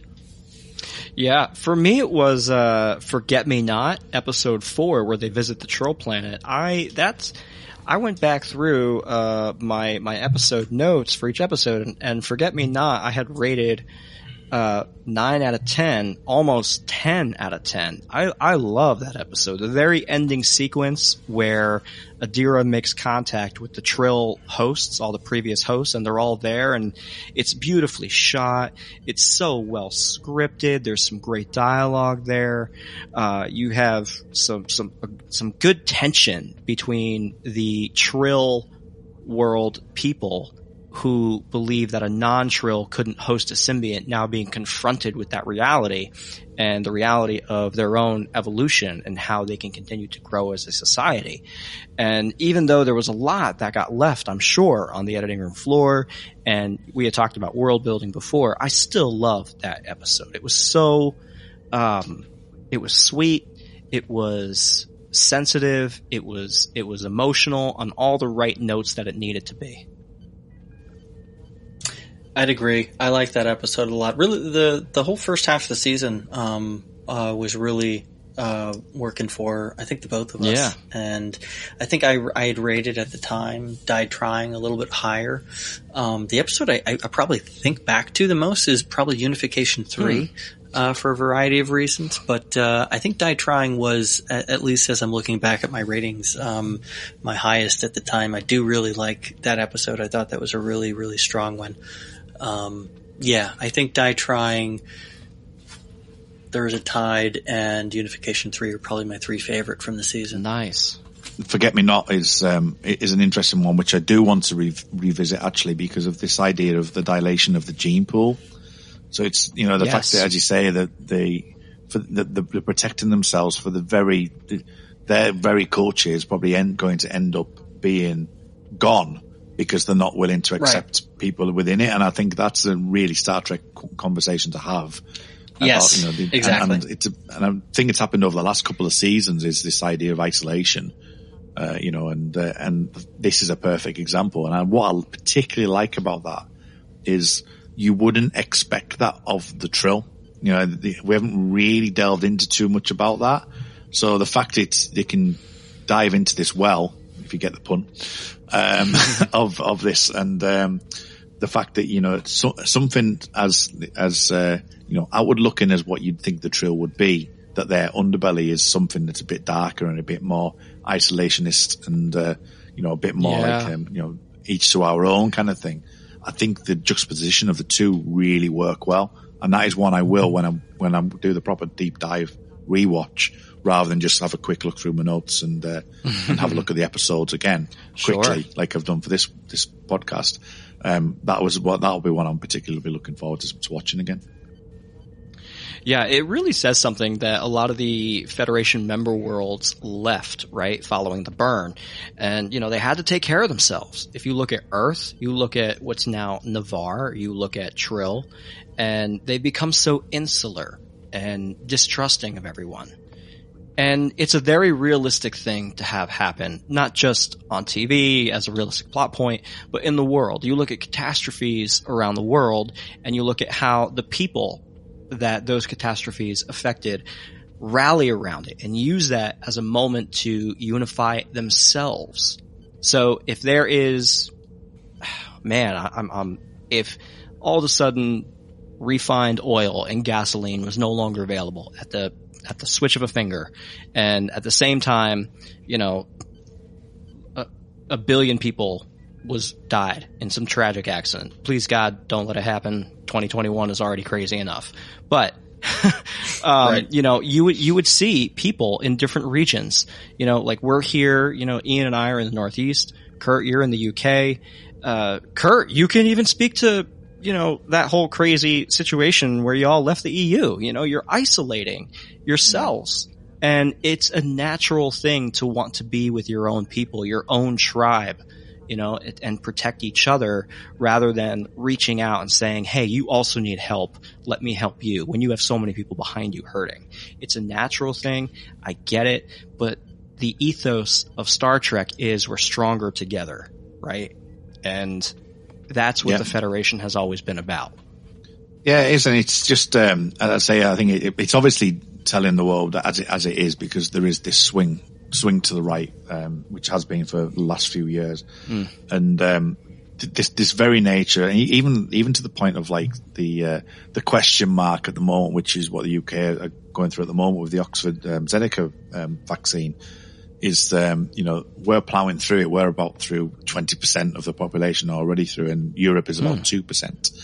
And the question has turned to, we need to vaccinate people around the world because otherwise it's not going to work. And the UK are actually, you know, have a plan for developing, obviously for giving the vaccine to other people around the world.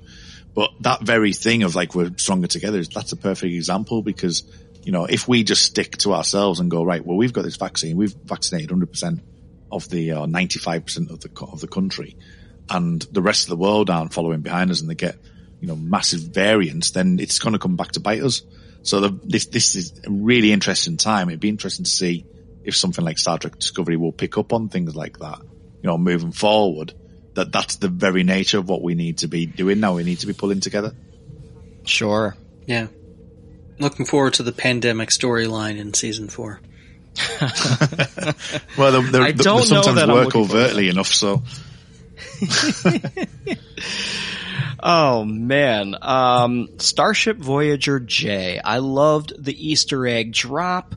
I loved the showcase of it, but man, they really ripped that carpet out from under me, you know, in the final episode, because I was fully expecting a fully armed and battle ready Starship Voyager. Operational battle station is fully, yes. To go after the Alderaan, I mean, the Viridian of Osiris Emerald Chain ship, and just like blast it out of the sky. We didn't get that, and that's okay. But the Starship designs were so out of this world, so unique, so cool. I love seeing that kind of stuff. All the future technology. And Ian, you and I had talked about this. This is one of those things that I always look for. I'm a sci-fi geek by nature. I love gadgets. I love little devices. You know, James Bond is like that. You know, the car, you got the pen, you got the lasers. It's all cool stuff. I love little cool stuff. And this season delivered that in spades for me. Yeah, I like the Eisenberg Easter egg as well. Oh yeah.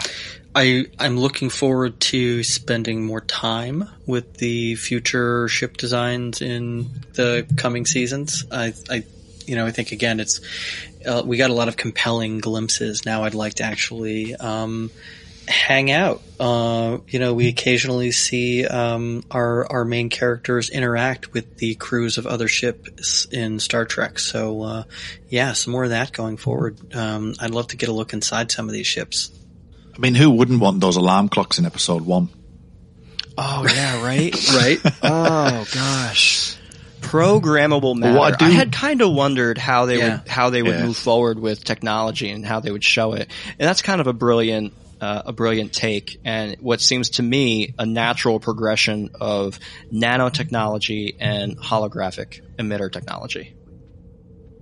Yeah, and what I like about the fact that they use as a story element as well in the second episode, because you've got the programmable matter and us as a character within Star Trek Discovery of the point of view of the audience not knowing what this programmable matter is or whatever, they get called upon it it's like, well, you're not from around here at this time, are you? So the fact that they actually use it as a story element as well was really nice.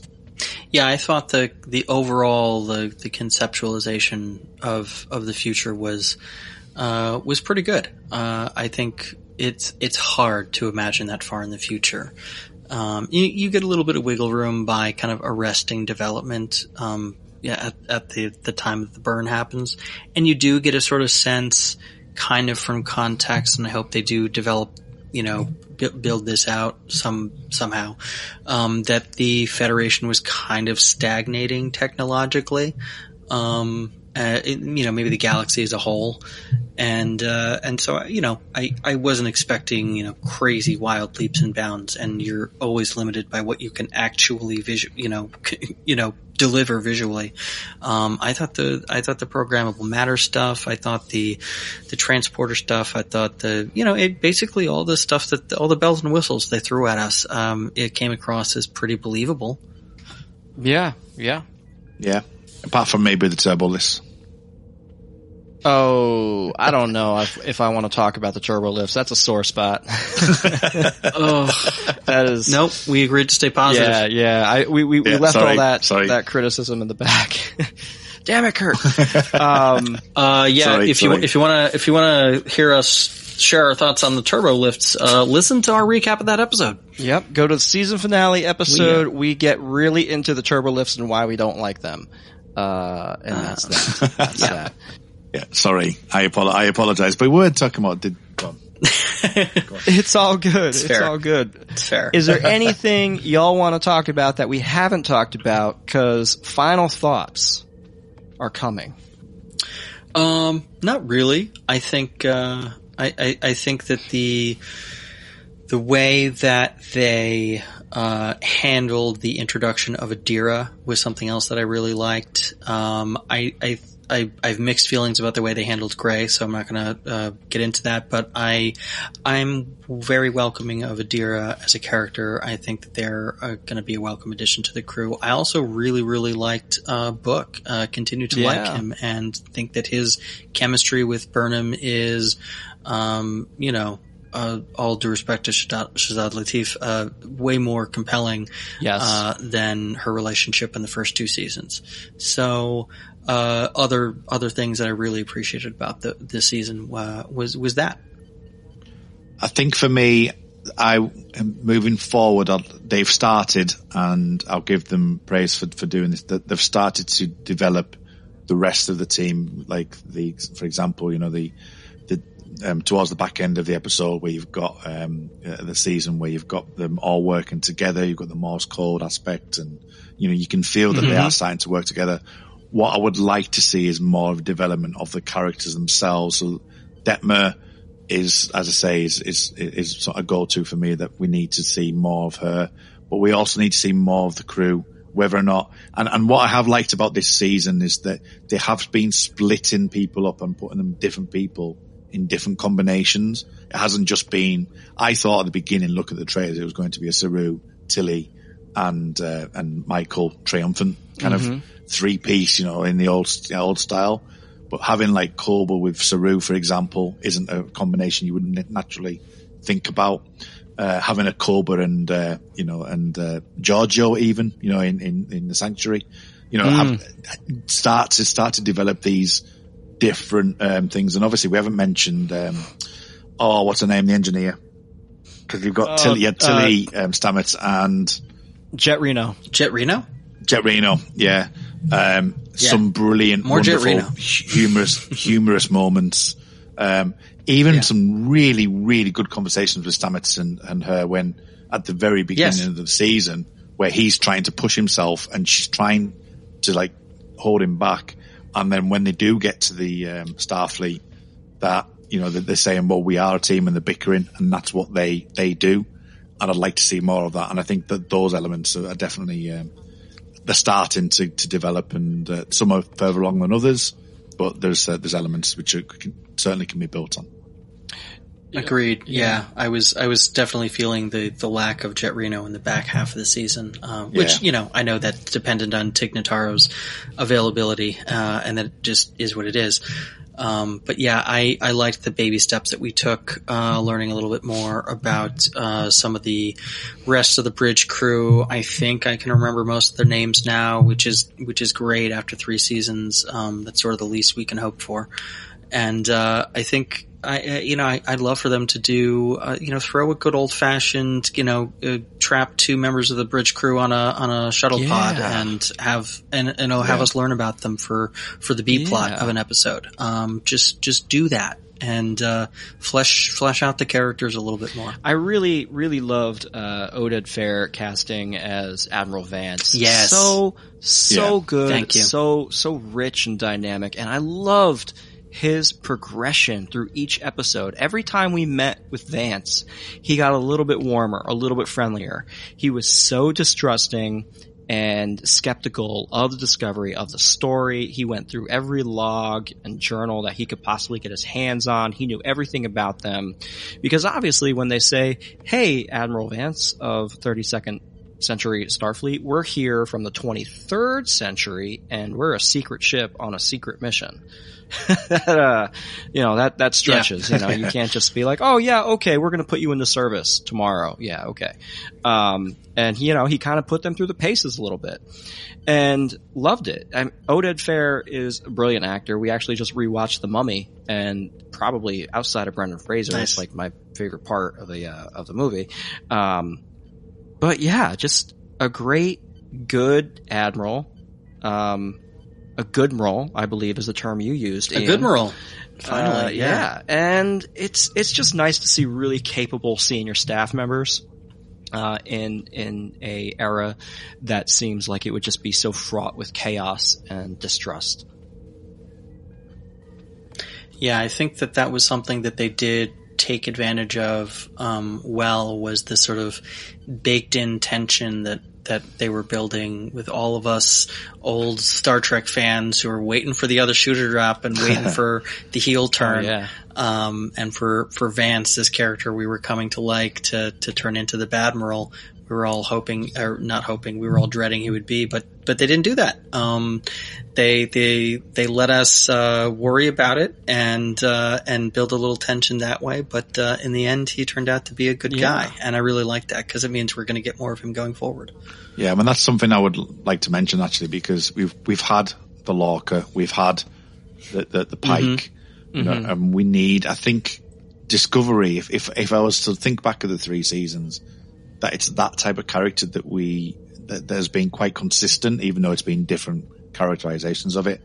And, there've been different captains and whatever, but having this as an admiral and moving forward, it gives you that option to do the likes of the debate around the table and things like that, which work really well. We've had, those type of characters before, but, we'd want to stay a bit longer, and hopefully he'll be somebody that will stay for some time. It would be a disservice to the show if Oded Fair didn't return. Yeah, I'm sure he'll be back, schedule permitting.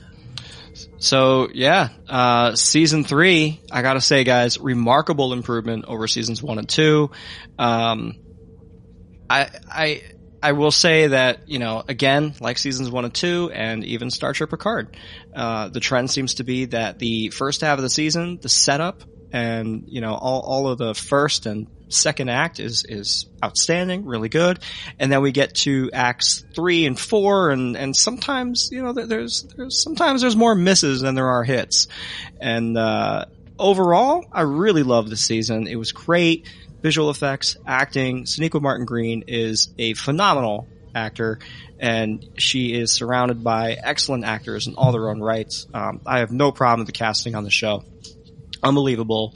And I just hope that, again, season 4 going into it, I'm optimistic. I'm hopeful now that they have the person that they want in the captain's chair, that we will have a really good and thrilling and compelling storyline moving forward.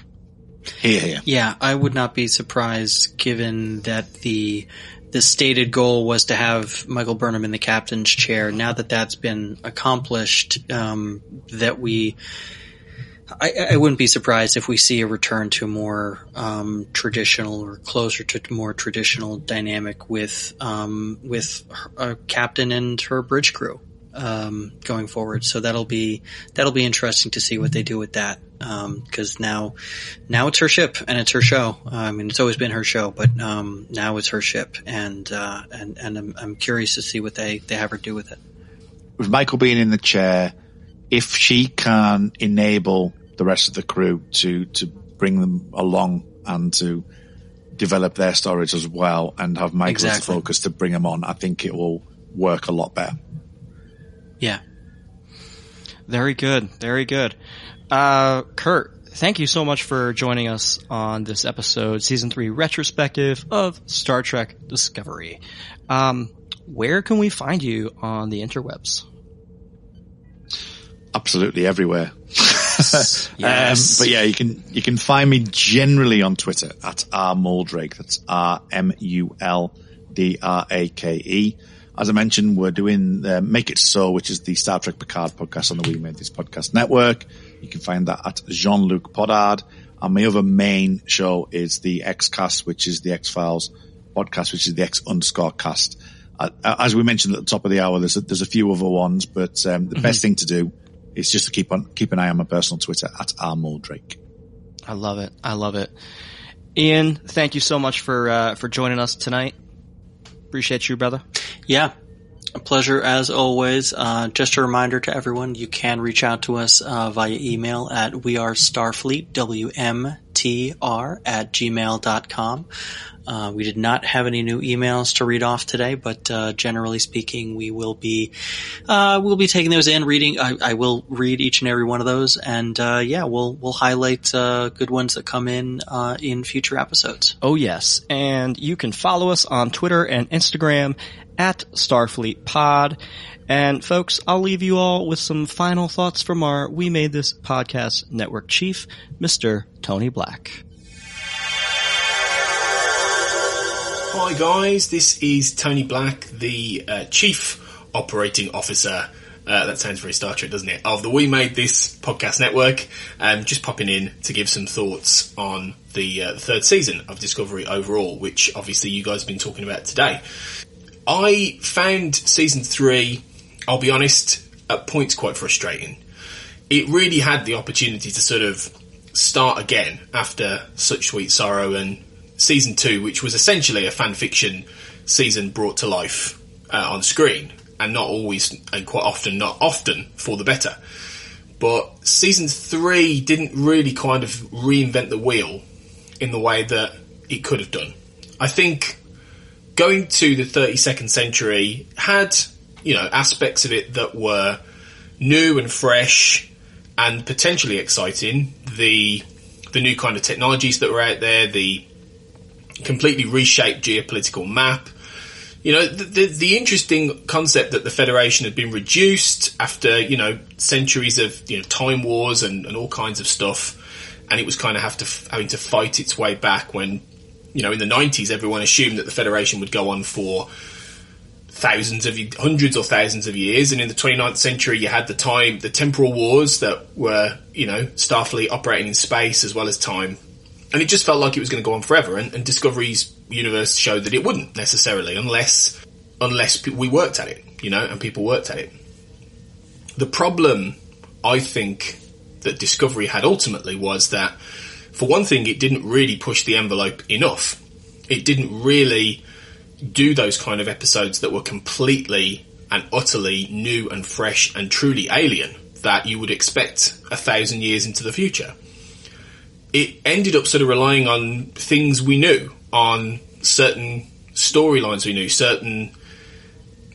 on certain races we knew, on the really unimaginative concept of the Emerald Chain, which they couldn't decide whether it was a gangster's den or it was some sort of political entity.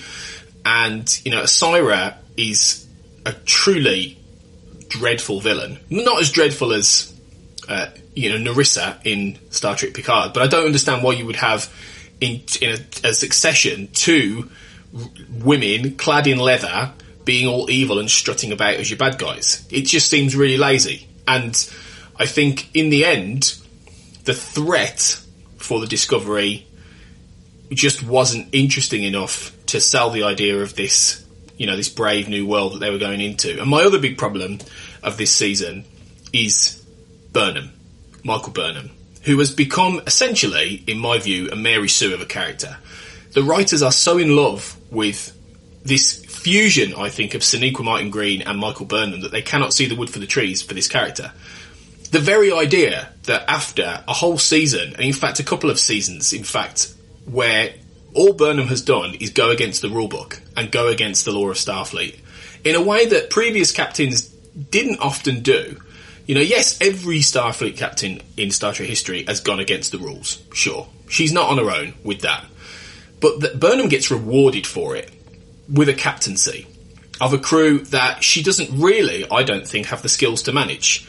A crew that is completely comprised of this cloying, sentimental attachment that goes beyond anything I think we've ever seen in Star Trek before.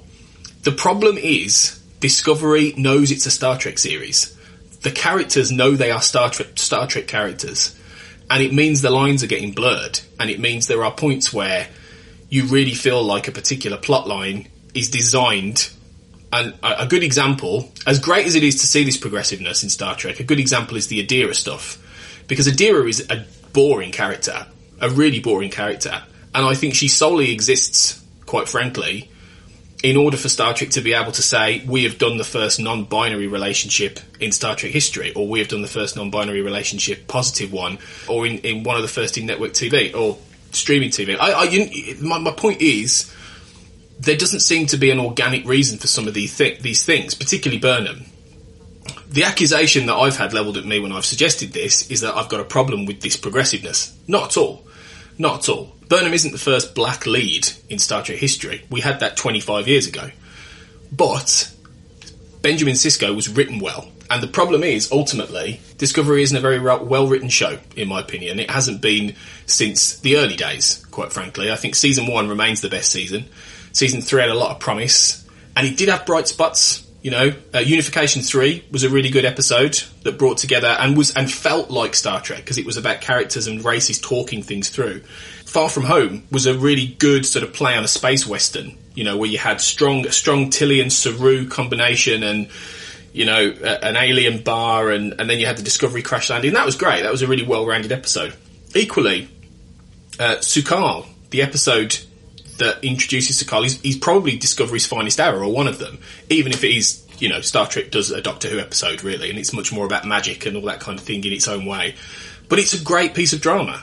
So it has moments. It has points where it elevates to the kind of show it could be, but so often it reduces itself to hoary action stereotypes, characters who don't interact with each other, in my opinion, in a logical way, and a sense of its own self that goes beyond the rules and parameters of Star Trek.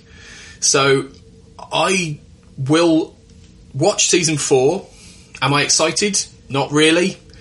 Will I watch it? Yes, of course, because it's Star Trek. Has Discovery confirmed for me, at least right now, that this era of Star Trek is not for me? Yes, it has. So while I'm glad if people really enjoyed it, this is just one person's opinion. And I'm glad that you guys enjoyed it more than I did. Both listeners and Mike and Ian and everyone involved. But I think this show could have been much better had the people who started with it stayed, and should have been much better. And, that whole Season 3 is the season it all comes together in Star Trek history, while Discovery is the first season to break that rule for me. So, thumbs middle to down. So I'm sorry to be negative, but here's hoping Season 4 is a bit more like the Star Trek that I love for me. So, okay, take it easy. Loving the show. Great coverage. We Are Starfleet is my Discovery podcast. So, yeah, can't wait for you guys to come back for Season 4. If you want a little bit more of me talking about Star Trek or writing about Star Trek, check out my website, www.culturalconversation.com, where there's some thoughts on Discovery Season 3 in more detail, and I'm on Twitter at AJBlackWriter and on Instagram at AJBlackWriting, where you can hear more about what I'm doing, including my forthcoming Star Trek book, Star Trek History and Us, which is all about the cultural history of America and Star Trek over the last 50 years, all weaved together, and goes into some detail about the first 2 seasons of Discovery. So yeah, that will be coming towards the start of the summer, hopefully, but I'll keep you posted. Okay, right, I'm going to beam out and live long and prosper. Special thanks to Mr. Tony Black for helping us close out. And on a personal note, thank you for your ongoing support of this show. Really appreciate you. And folks, thanks again for listening. The absolute best way to support us is to please do tell all your friends who love Star Trek about this podcast and drop us a 5-star review. We Are Starfleet is a part of the We Made This network. With over 33 podcasts and more on the way, We Made This has a podcast for everyone. If you're a big WandaVision fan, we are currently discussing the show over on podcast 616, which will be our new home for all the Marvel TV series. All this great content and creativity does of course come with a cost, and you can help support our creativity by joining our Patreon at patreon.com/WeMadeThis. For $3 a month, we will shout you out on our website, and for only $1 more at $4 a month, you'll get access to a special Patreon-only feed, which has bonus episode content, behind-the-scenes stuff, and who knows, maybe some more special stuff in the future. I'm not quite sure. We're kind of still sorting that out.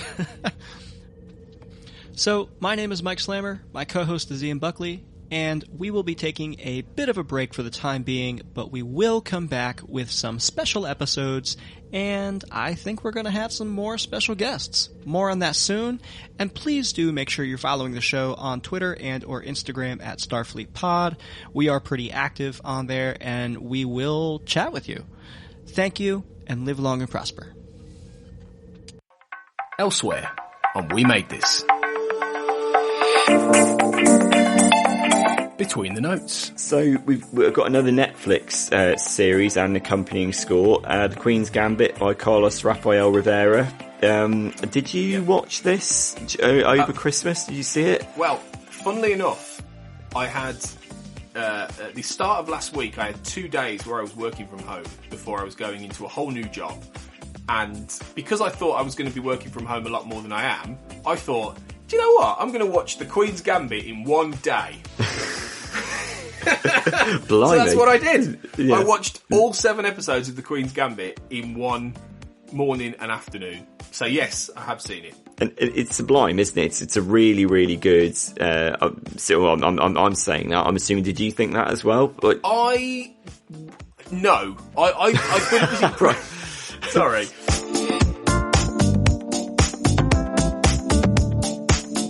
Shipwrecked and Comatose, a Red Dwarf podcast. So with my track record, have you worked out where I'm going with this? I have now, yeah. Have now? Would it feel different if you had a wank? Probably. But the thing is as well, it might be different. It might be different even with the left-hander and the left-hander though. True. Different pace. It's different pace. Yeah, and also, it's a different cock. I hadn't thought of that. Speaking of that, Chris Barry looks down. Well, not Rimmer looks down, doesn't he? At some point. Yes, he does.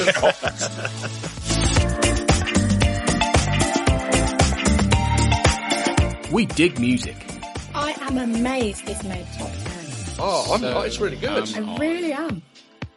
I do not remember what this is like at all. My only comment when I was actually listening to it is bit nothingy. I think it's really good, although it does suspiciously sound a lot like Sting's Shape of My Heart. What? It really does.